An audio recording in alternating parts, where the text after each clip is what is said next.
Welcome to Redskins Draft Central, presented by 7-Eleven, the fourth of four such shows, taking you right up to the draft, coming up Thursday, 8 o'clock, Redskins, the number 2 overall pick when they're on the clock. With me, as always, the mouth of the South, Fred Smoot, and also Mr. Brian Mitchell, B. Mitch, one time going to be in the Hall of Fame. Sooner or later, you're going to make it, B.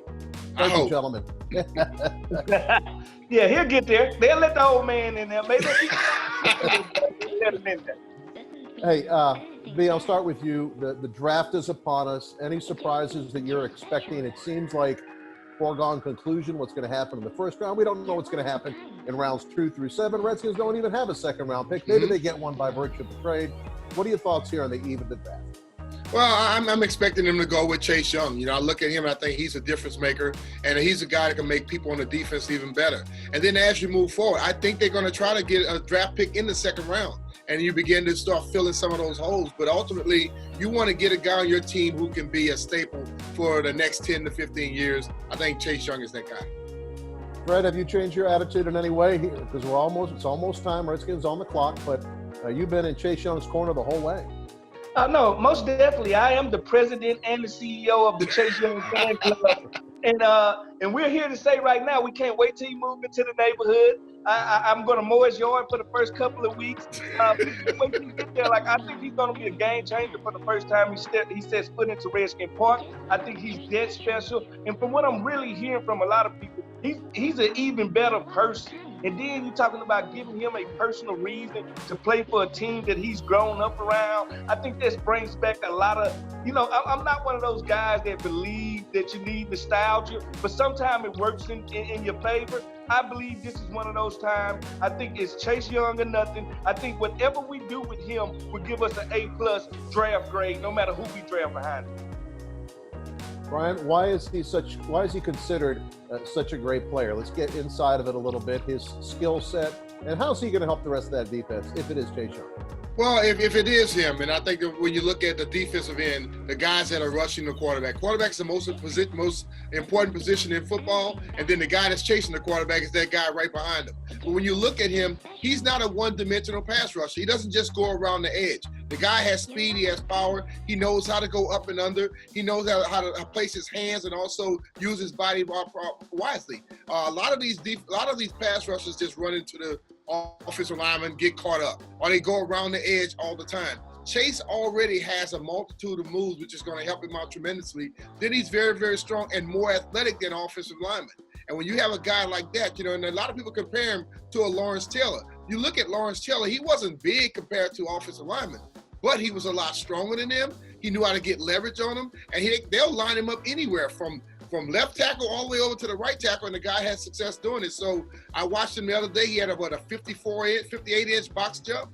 He's 6'5", 265 pounds, and he did that with ease. This guy has unbelievable athleticism, and I think it's going to help him out tremendously once he gets on that field. Larry, basically what he's saying, he can do the D-line dance, all right? At the end of the day, it's either speed to power, power to speed, or stopping on a guy, or running around a guy, running through a guy, setting the guy up. What this guy learns, he's coming to the league with a repertoire already. A coach, only thing he has to do with him is sharpen the tools in the toolbox. This guy is special. Not only can he beat you, like I say, if a guy can beat you with speed, that's the first thing happening to offensive tackles. They get on their heel. If they get on their heel, then they go to power, and they literally run them right into the quarterback. He will be one of them guys, and he actually plays the run. Like, nobody talks about how this kid plays the run. He's in the run game. He's in the pass game. And I'm going to tell you one thing quarterbacks don't like. They don't like to be uncomfortable. And I'm going to tell you what I don't like as a defensive back. I don't like comfortable quarterbacks. If the quarterback is staring me down, throwing the ball at me, it's probably going to be a completion because he's comfortable. Because maybe the wide receiver got into the route. If you get a defensive lineman to disrupt all of that, it changes the game plan dramatically. It simplifies it, and I know they simplify it. Brian, you're talking about multiple moves. Now, how unique is this for a kid coming out of college? Because we see guys who come in, you say, well, he needs to learn this. He needs to learn. We've been saying that for years, and we look back to Dexter and Charles and how they developed over time. Charles learned a lot of moves along the way. He didn't come out of college with all the moves he ended up having. So how unique is a player coming out of college who has this repertoire? It's very unique, and I think when you look at the coaches they have at Ohio State, you look at Nick and Joey Bosa, those guys came out of college ready to go. And everybody say he's better than them. he seems to be ahead of those guys. So he's getting the proper tutelage. That's the difference in, you look at some guys in the NFL and in college, they don't have an NFL type coach who can coach them how to play at the next level. They have that at Ohio State. So whenever you're getting a pass rusher from Ohio State, you know that you're getting somebody, like Fred said, not someone you have to go and teach them what they need to do. You just got to sharpen their tools a little bit, and he has all of that. So when you hear that he's better than the Bosa kid in San Francisco, and you watch how he played last year, you should be licking your chops right now if you're a Redskins fan. Larry, it's like having a big family. You got the older kid, you got the kid in the middle, and you got the baby. The baby always learn everything. All right, the baby always learns everything from the middle kid and the older kid. So guess what he do learn? He learns how to correct their flaws, and he watched them be great. He watched them go challenge themselves. Say, you know what, I'm a great pass rusher, but I need to get better at the run. Mm-hmm. So he watches other great players put themselves to the line and put themselves to the bar. He only learns how to be great in that respective, and that's what I love about kind of like getting players that's coming out the players. They kind of learn like it's nothing special about you until you make it special about you. So I think he's going to be great in that, just learning from them and being in the environment that he was in. I'm going to get a little rapid fire between you two guys to wrap up this first segment of our final draft preview show presented by 7-Eleven. I'm going to ask Brian Mitchell a position of need, and he's going to give us a position. And Fred, you're going to talk about if that's a priority or not, or what you might rather see. So, Brian, we've talked about the first-round pick. You've got 6 other picks. At the end of the day, dust settles on Saturday. What constitutes a successful draft for the Redskins? What is another position they got to bolster? Well, they have to bolster the secondary, I think, for sure. And I think when you look at it, it's because what Ron Rivera has talked about, he's not talking about just grabbing people. He's grabbing people that fits his system, fits the scheme that he wants to run. So I look at tight end, I look at defensive backfield. I think you really have to address those 2 areas. Oh, I can't disagree with you. I love disagreeing with the Cajun. I'm not going to disagree with you right now. At the end of the day, I would love to see a tight end. I would love to see David Asia, the guy from UCLA, you know. Like I said, he's not built like a Greek guy, but when he gets the ball in his hand, he can make things happen. Cole Clement, Notre Dame tight end. He's a guy that he can block. He reminds me of Kyle Rudolph.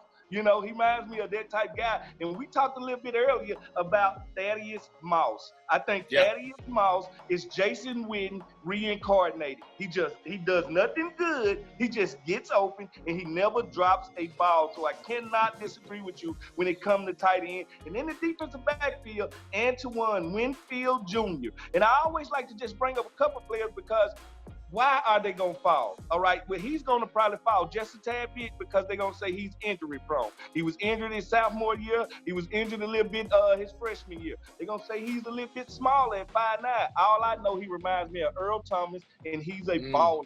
So I'm looking for guys like that, and I'm looking for why can I get them? There's always going to be a reason, and usually they're going to fall for something different than their talent. Final thing for B. Mitch, and he's going to step aside.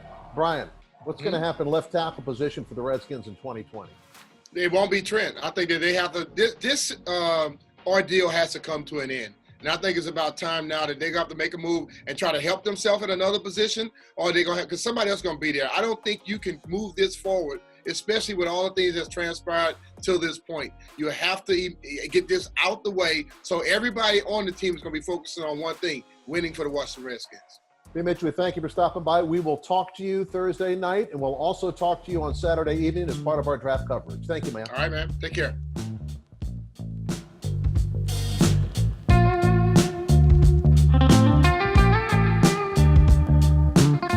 "7-Eleven presents this show. 7-Eleven is a proud partner of the Washington Redskins. And don't forget, the 7-Eleven Draft Virtual Party Saturday night, April the 25th from 6 to 9. Redskins Draft Central is presented by 7-Eleven. Also brought to you by Geico. 15 minutes could save you 15% or more on your car insurance. Visit geico.com to see how much you could save. And by the DC Lottery.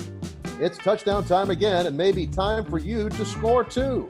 With the Redskins Touchdown Scratcher from the DC Lottery, you can win up to $50,000 instantly. There's over $440,000 in total cash prizes remaining. Play the Washington Touchdown Scratcher only from the DC Lottery.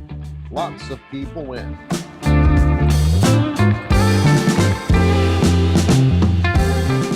All right, wrapping up this final edition of Redskins Draft Central, presented by 7-Eleven. And Fred, time for talk's over. I know that's hard for you. That's a saying that don't work for you. Time for talk is over. But excited about the draft, man, and all the unforeseen things that are going to happen. This will be exciting. No, I think it's going to be more exciting than people think it is. And I think it's going to go smoother than people think it is. Think about this. After the first round, all the rest of the things are calls from people's house. We've been doing it digitally for so long. So the only thing that's going to change is we won't see the first 32 walk across there. And I was looking forward to seeing it in Las Vegas. I was looking forward to seeing them being boated across the water right there in the fountain. But I understand what's going on. But, hey, it's still going to be a day of dreams. People going to celebrate it with their family. I can't wait for the draft. I always love the draft. I call it the weekend of tears because it's dreams come true for so many kids out there. So I enjoy it, man. I enjoy trying to predict where kids are going to go and who are going to be, who going to be next level once they get to the NFL. Yeah, other tears too. Remember Brady Quinn? I mean, he had to sit in that room. So ain't nobody going to be sitting in that room over time, are they? Aaron Rodgers had to sit in their room. So many guys had to sit in their room. So, like I said, the one thing I love about sports, and it'll never change, especially the NFL, it's the longest running, successful reality show of all time. You can't predict it. You can't script it. You don't know what time you go in the draft thinking, hey, this guy going to go here, this guy going to go here. No, we're going to watch some guys fall. We're gonna watch for a fact that it won't be a tight end in the first round. We could see for a fact it might not even be a running back in the first round. If Kansas City don't want to draft a running back, a team that's already established, it won't be a running back taken in the first round. So at the end of the day, nothing is guaranteed besides the first couple of picks. And after that, the drama starts. All right, don't go away. Going to say goodbye in a second, but here are some comments from Charlie Castley, who joined us on Redskins Nation. Charlie, obviously a former general manager. He's drafted a lot of players in his day, and he's got some strong opinions. One thing, though, we all agree upon, obviously the Redskins' number 2 overall pick in the first round. Here's Charlie, then we're back to wrap it up. Wow, it's great to have Charlie Castley with us. And Charlie, the draft is almost here. How much anticipation do you feel in the position you currently have? Less pressure, maybe more fun for you, huh? Some of it's the same as far as right now, trying to figure out what people are going to do, because we did that too. So, but it's a lot different. It's a lot different. Now, I'll tell you what's interesting. When you're doing the draft, you have a lot of time off. When you're doing television, when you cover it, you don't have any time off. But right. I've got post-draft, which is, I've had that every year. I've got that again this year, so I'm excited about that. That's the most fun, is when you do the post-draft.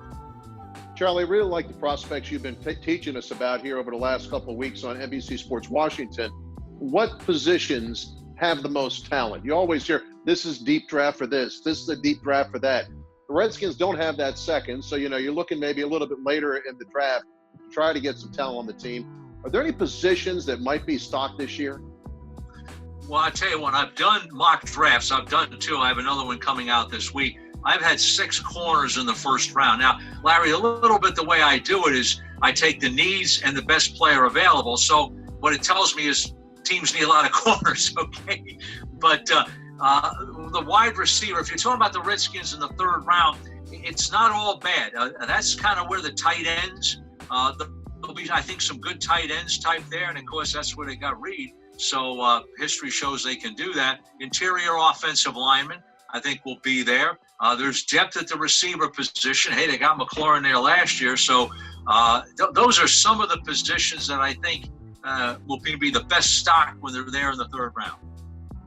Charlie, is there any doubt to what's going to happen in the first 3 picks, or do you think something could change? That 3rd pick, first, second, third, Redskins are right there in 2. You've kind of settled into a prevailing opinion, if you will, over the last week or so. What are your thoughts? Well, I think Detroit would like to get out of there, but I don't sense anybody coming up. So if we take Detroit, I'm going to write in Akuda there. I don't think it's totally in pen, because Derek Brown, the defensive tackle of Auburn, they like to get a pass rusher, and he can rush from the inside. Akuda I put there because that would give him a corner to go along with Trufant, who they picked up here in the offseason, to give him 2 really good corners. And that's they're a matchup team. That way they can go man-to-man with those 2 corners and be pretty good. So I'm going to give him Akuda, but Derek Brown wouldn't be out of the ordinary. Now, Chase Young, to me, is the obvious pick for the Redskins. I'd be shocked if they don't take him. Larry, to give you a little history comparison here, I think he's better than Jadeveon Clowney coming out, more consistent, more healthy. He's more consistent than Myles Garrett with Cleveland. He's a better athlete than Mario Williams. And going back to Julius Peppers, he's more instinctive and productive than Julius Peppers. So, that gets us almost 20 years there. I don't compare him to Nick Bosa because Bosa only played 3 games. That's kind of hard to do. But I think this guy is one of those rare players that comes along for you. You got Sweat, you got Kerrigan. Kerrigan, I believe, is in the last year of his contract. Well, Young, to me, is a better prospect than either one coming out. So you want to get Young as much playing time as you can, but you can rotate the 3 of them. And then you got Ryan Anderson as a 4th rotation. Now, well, you got a great rotation on the inside, too. So what you got is you got depth and you got strength. And if you can control the game with your defensive line, you're a little bit like what the 49ers were able to do last year. They didn't have a great secondary, but the defensive line controlled the game. So what the Redskins have done in free agency, how do you think that might impact the later rounds in the draft? They've got some depth through free agency, still need some frontline players. What are your thoughts on maybe what's going to happen on Saturday?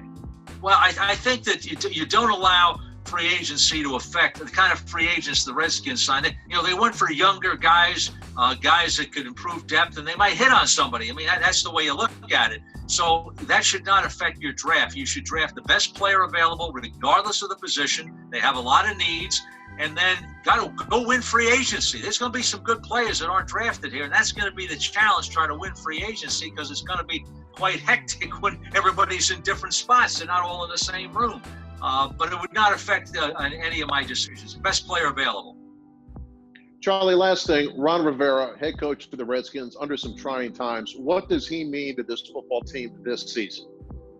Well, I've known Ron a long time. I have a lot of respect for him. I think it was a great hire by the Redskins. And it says a lot that Ron made the decision to go to the Redskins, because he could have had other opportunities to be a head coach. But you've got a guy that will command the respect of the assistant coaches and the players. He's a great communicator. He's not going to con you. What you see is what you get. So he's going to tell you the truth. He can see the big picture, offense and defense and special teams. So those are the positives I see in Ron. I like him a lot. Charlie, just like old times for me and you, yes, I never thought you'd have a TV studio in your house, my friend. Hey, how about that? Hey, when I'm going this direction, it's Zoom. When I'm turning around, it's going NFL Network. Thanks. I hope to see you soon, Charlie. Thank you for the time. Okay, great to be with you, Larry. All right, so there is Charlie Casserly. And Fred, I'm excited, man. We got the draft coming up, the unexpected, the theater of the unexpected. And who knows, maybe even you will be shocked by one of the Redskins picks.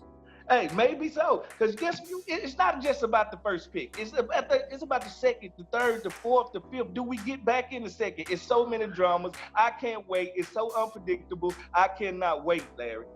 All right, for Fred Smoot, I'm Larry Michael. We thank you for watching Redskins Draft Central, presented by 7-Eleven. Don't forget, on Redskins.com, the Redskins social media platforms, YouTube, starting at 7:45 on Thursday, taking you all the way through the virtual draft party on Saturday night. Redskins.com, Redskins social media platforms, the draft presented by 7-Eleven. For Fred Smoot, I'm Larry Michael. We'll see you next time.